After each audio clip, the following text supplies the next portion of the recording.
Hi everyone, welcome to my channel Shasmina's diary. மீண்டும் ஒரு புதிய முயற்சி உங்கள் எல்லாரோடையும் ஷேர் பண்ணுறதுல ரொம்பவுமே மகிழ்ச்சி.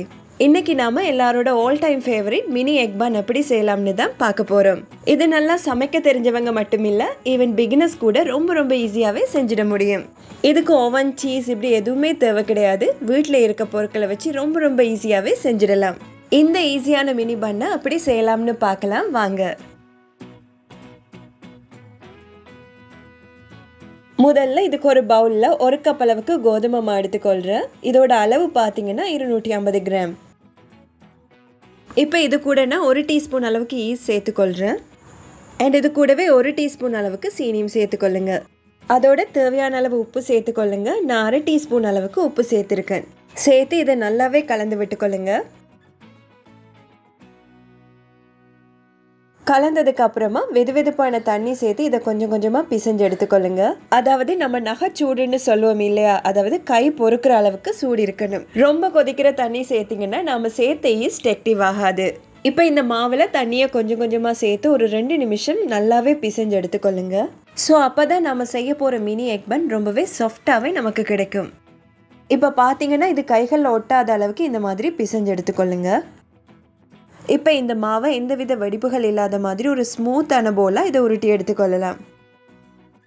இப்போ இதை ஒரு பவுலில் கொஞ்சமாக எண்ணெய் அப்ளை பண்ணி ஒரு 30 நிமிஷம் இதை ரெஸ்ட் பண்ண விட்டு எடுத்துக்கொள்ளுங்க. இது ரொம்ப நேரம் ஊற வைக்கணும்னு தேவையில்லை. இப்போ ஒரு 30 நிமிஷம் ஆயிடுச்சு. இதை ஓப்பன் பண்ணி பார்க்கலாம். இந்த மாவு பார்த்தீங்கன்னா நல்லாவே ஊறி வந்திருக்கு. இப்போ இந்த மாவை நம்ம ஏற்கனவே அழுத்தம் கொடுத்து பிசைஞ்சோம் இல்லையா, அந்த மாதிரி பிசையாமல் லைட்டாகவே பிசைஞ்சு எடுத்துக்கொள்ளுங்க.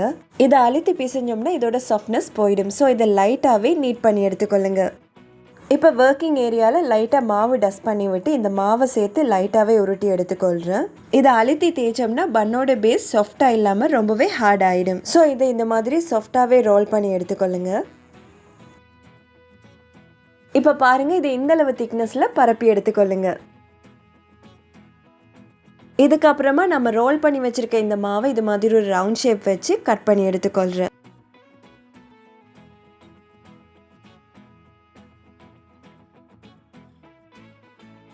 இப்போ ஒரு பிளேட்டில் மாவை கொஞ்சமாக டஸ்ட் பண்ணி நம்ம கட் பண்ணி வச்சுருக்கோம் இல்லையா, அந்த மாவை இந்த பிளேட்டில் சேர்த்து ஒரு 10 நிமிஷம் இதை ரெஸ்ட் பண்ண வச்சு எடுத்துக்கொள்ளலாம்.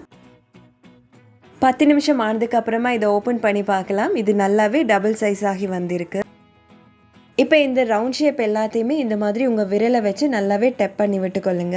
அதாவது நம்ம நடுவில் டாப்பிங்ஸ் வைப்போம் இல்லையா, ஸோ அதனால் உங்கள் விரலால் இந்த மாதிரி நடுவில் டெப் பண்ணி விட்டுக்கொள்ளுங்க. முக்கியமாக ஓரங்களில் இந்த மாதிரி திக்னஸாக இருக்கிற மாதிரி பார்த்துக்கொள்ளுங்க. இந்த எட்ஜஸ் பார்த்தீங்கன்னா நல்ல திக்னஸாக இருக்கணும். நடுவில் கொஞ்சம் தின்னாக இருக்கிற மாதிரி பண்ணி விட்டுக்கொள்ளுங்க. இதே மாதிரி எல்லா மாவையுமே செஞ்சு எடுத்துக்கொள்ளுங்க. முக்கியமாக மாவில் விரிசல் வந்துடக்கூடாது, அதுலேயுமே கவனமாக இருந்து கொள்ளுங்க.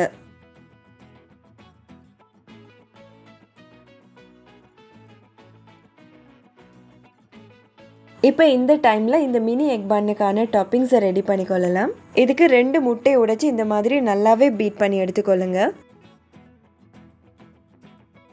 அடுத்ததாக பாதி வெங்காயம் எடுத்து இந்த மாதிரி பாக்ஸ் ஷேப்பில் கட் பண்ணி எடுத்து வச்சுருக்கேன். அண்ட் இது கூடவே பாதி தக்காளி எடுத்து இந்த மாதிரி குட்டியாக கட் பண்ணி எடுத்துக்கொள்ளுங்க. அடுத்ததாக நான் 2 சாசேஜஸ் எடுத்து இந்த மாதிரி ரவுண்ட் ஷேப்பில் கட் பண்ணி எடுத்து வச்சுருக்கேன். இது ஆப்ஷன் தான், உங்களுக்கு தேவையில்லைன்னா நீங்கள் இதை ஸ்கிப் பண்ணி விட்டுக்கொள்ளுங்க. இதுக்காக நீங்கள் சிக்கன் இல்லைன்னா பீஃப் கூட தாராளமாக யூஸ் பண்ணிக்கொள்ளலாம். அடுத்ததாக ஒரு பச்சை மிளகாய் எடுத்து இந்த மாதிரி குட்டியாக கட் பண்ணி எடுத்து வச்சுருக்கேன். இதுக்கப்புறமா இந்த எக் பன்னை எப்படி செய்யலாம்னு பார்த்துடலாம். இதுக்கு ஒரு தவா எடுத்துக்கொள்ளுங்க. அதில் கொஞ்சமாக நான் ஆயில் ப்ரஷ் பண்ணி விட்டுக்கொள்கிறேன். ரொம்ப அதிகமாக ஆயில் சேர்த்துடாதீங்க. இப்போ இதில் நம்ம ரெடி பண்ணி வச்சுருக்க பன் பேஸை சேர்த்து விட்டுக்கொள்ளலாம். சேர்த்து இதை 2 சைடுமே திருப்பி போட்டு விட்டு குக் பண்ணி எடுத்துக்கொள்ளுங்க.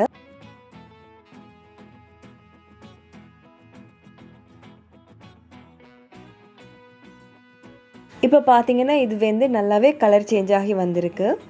இப்போ இதில் நம்ம எடுத்து வச்சுருக்க முட்டை இந்த மாதிரி எல்லா ரவுண்ட்லேயுமே சேர்த்து விட்டுக்கொள்ளுங்க. ரொம்ப அதிகமாக சேர்த்துடாதீங்க, இல்லைன்னா அந்த முட்டை வலிஞ்சு ஓடுறதுக்கு நிறையவே சான்ஸ் இருக்குது.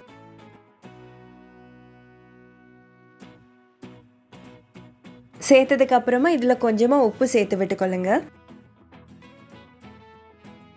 இப்போ இது கூட கொஞ்சமாக மிளகு, அப்புறம் கட் பண்ணி வச்சுருக்க வெங்காயம், தக்காளி, பச்சை மிளகாய், சாசேஜஸ் இது எல்லாத்தையுமே சேர்த்து விட்டுக்கொள்ளுங்க. சாசேஜஸ் பார்த்தீங்கன்னா இது கண்டிப்பாக சேர்க்கணும்னு அவசியம் இல்லை. சேர்த்ததுக்கு அப்புறமா ஓரங்களை இந்த மாதிரி லைட்டாக பட்டரை உருக்கி ப்ரஷ் பண்ணி விட்டுக்கொள்ளுங்க.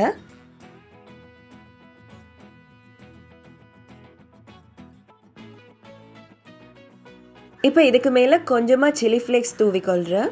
ஏன்னா இது பார்க்குறதுக்கு இன்னும் ரொம்ப அழகாக இருக்கும்.